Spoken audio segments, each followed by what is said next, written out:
Hi, and welcome to PHOTONewsTV. I'm your host, Will Prentice, and as you can see, I'm surrounded by flash modifiers all around. This particular episode is a companion to an article that I wrote for PhotoNews Flash that you can find on our website that talks about flash modifiers. And this particular episode is going to talk about the particular size of the modifier and how that affects the light from your flash. To keep things simple and consistent, I use the Cactus RF60. It's a fully manual flash with a built-in transceiver, so I was able to remotely trigger it from my camera. I can lock the settings on the V6 so I don't accidentally change anything, so I use consistent power outputs. Instead of using a light meter and looking for consistent output from each different modifier, I kept the power of the flash the same to see how the size and shape of the modifier affected the quantity of light coming out of the modifier. So let's take a look.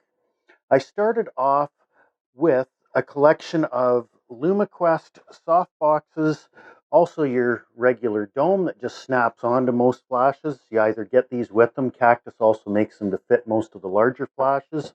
They're also available for METs. Then I used Aurora. I've got the strip box. I've got the Duet. Even though it takes two flashes, I only used it with a single flash to keep things consistent. So I went through, and let's take a look here.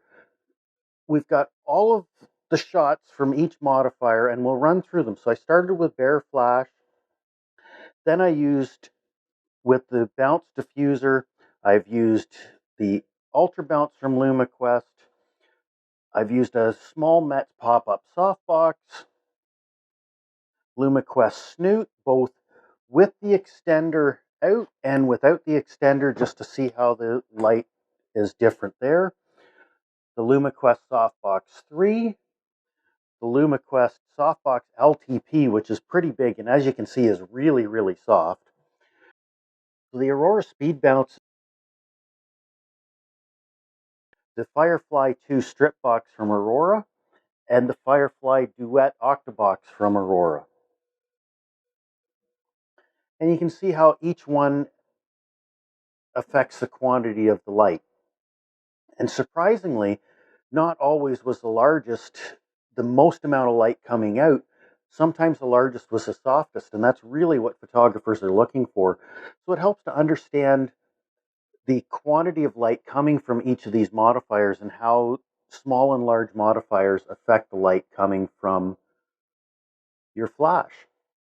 Now, to further show how different modifier sizes affect portraits, I've got my beautiful model Queenie here, order for my wife's collection. And what I love about this is it's a very reflective finish.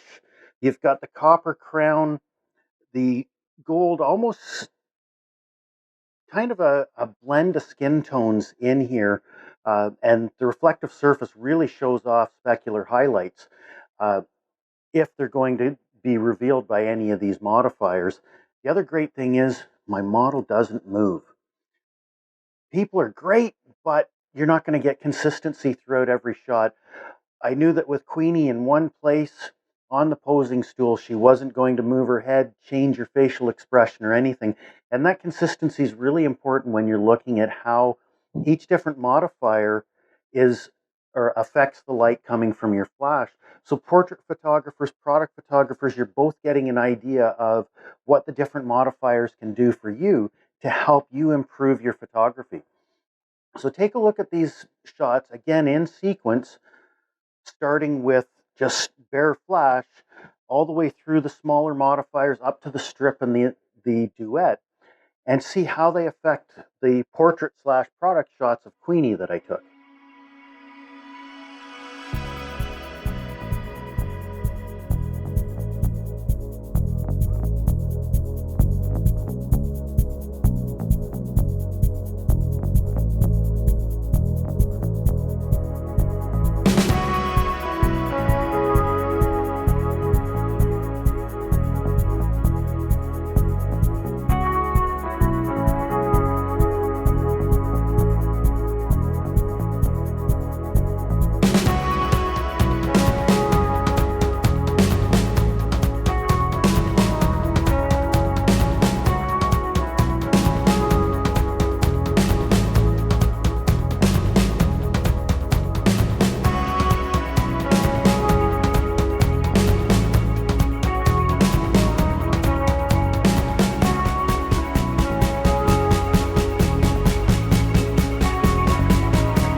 thanks for watching. I hope you found this informative. I think we've learned that each modifier certainly has a purpose, and now you've got a better understanding of what that purpose may be for how you shoot.